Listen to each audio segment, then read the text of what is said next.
We are live from the players with some breaking news on this Tuesday afternoon. In case you missed it just moments ago, Tiger Woods announcing on socials that he suffered a significant setback in his attempt to return to competitive golf, saying that he's ruptured his left Achilles tendon and has undergone surgery to repair it. Let's have a quick look at the statement that he released, just under half an hour ago on socials. He said, "As I began to ramp up my own training and practice at home, I felt a sharp pain in my left Achilles, which was deemed to be ruptured. This morning, Dr. Charlton Stucken of Hospital for Special Surgery in West Palm Beach, Florida, performed a minimally invasive Achilles tendon repair for a ruptured tendon. The surgery went smoothly, and we expect a full recovery," added Dr. Stucken. Tiger said, "I am back home now and plan to focus on my recovery and rehab. Thank you all for the support." So for more reaction on this news from Tiger Woods, we bring in one of the great writers in the game, Jaime Diaz. Jaime, you have followed Tiger's career from the very beginning.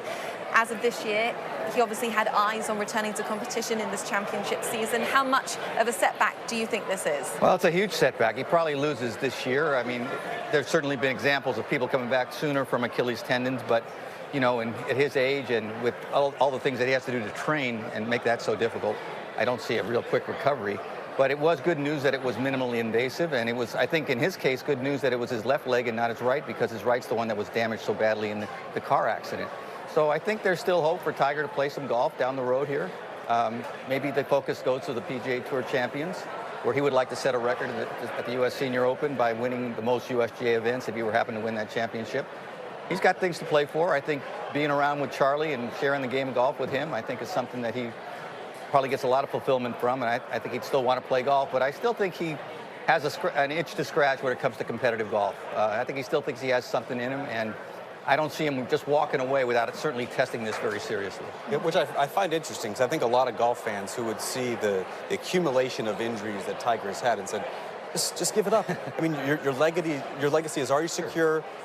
What motivations do you think he has, maybe beyond Charlie? It's not like they're going to be playing in a PGA Tour event together. Well, I think he's an unusual person.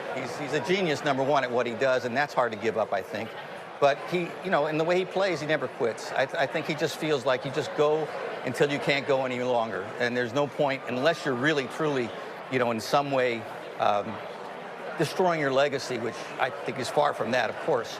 You just, you play it out and see how far you can take it. And then if you have to make a wise decision later, fine. But I think his first instinct is to give it a try. And I think he gets a lot of fulfillment from playing golf still. I think he loves it probably more than anything else in his life, as far as other than his family. And I don't think this is the end right now. I mean, he's going to assess things. We don't know how it's going to go. But this alone, just because of the accumulation, is not enough to say goodbye, I don't think.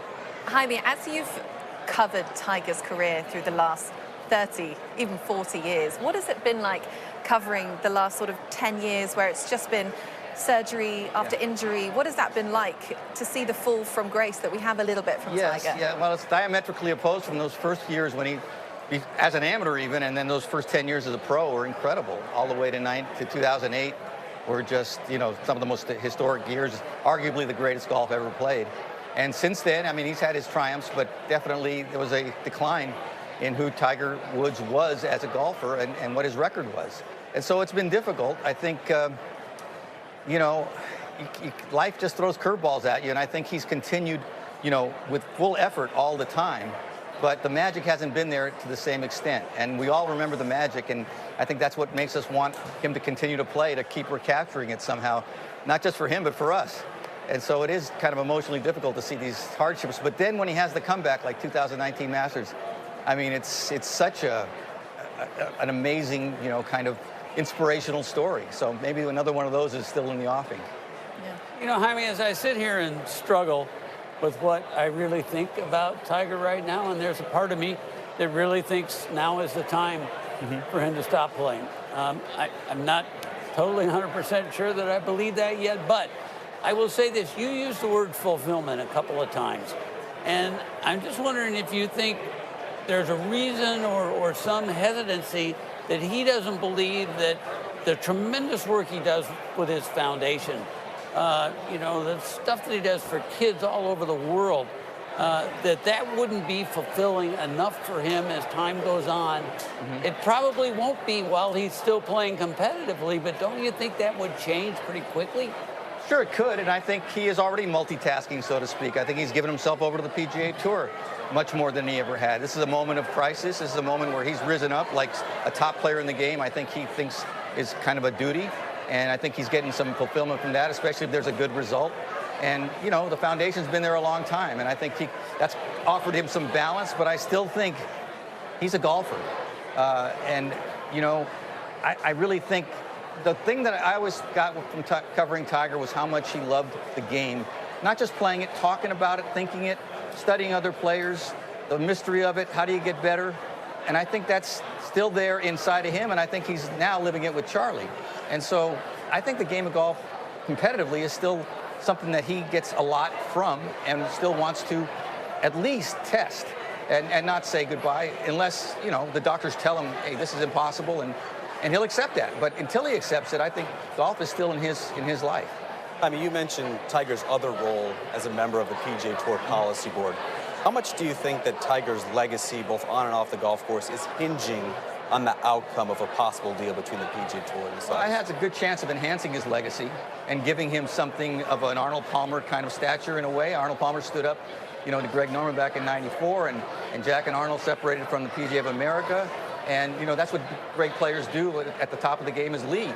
And I think Tiger, you know, has never been, I don't think, considered a really vocal leader in the past. He was always focused on his game, and that's what led the game, but he wasn't involved in the politics of the game. And now I think, you know, with age and with experience and this moment, it's something that I think he feels like the history kind of demands that I take a role here. And I think he's very historically oriented, and he's doing it. And so I think that's something that will be part of him, especially if the tour survives this in a really good way.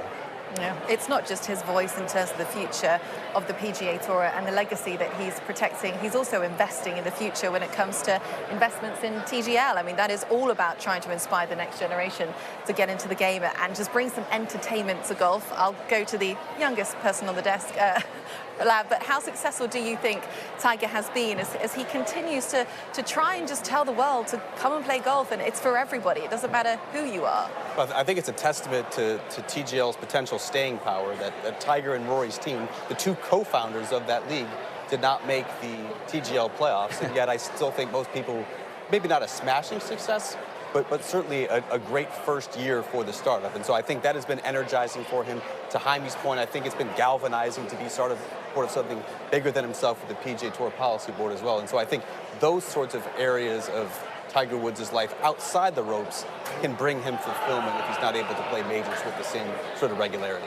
Yeah, Jaime, you're such a renowned journalist. If you could ask Tiger one thing at this point following this news, what would you be interested to ask him? Oh, gosh. I would ask him if I'm right, does he still love it as much as he always did? And I think he'd say yes. Yeah. Yeah. But, you know, I also feel that he's a realist, and life goes on, and he's a father, and he's a lot of things now besides just a golfer. So I don't mean to just, you know, categorize him as this narrow person that all he does is play golf. But I do think that when you do something so beautifully, so well, and give so much joy to so many people, it gives you joy too, and I don't think he wants to give that up yet. Yeah, well, Jaime, it's so good to hear your thoughts on Tiger. Not many people have followed him as closely as you have. I know you'll be joining Rich and the gang on Live from later tonight. What have you got cooking up for our audience this evening? Thanks, Andrew. Oh no, what are you cooking up? What are you going to be talking about tonight? You know, it's loud. We're actually here to see you. We're going to talk a little bit about Colin Morikawa for one thing, and just that flashpoint quote and how that sort of is shaping what's going on in the game right now.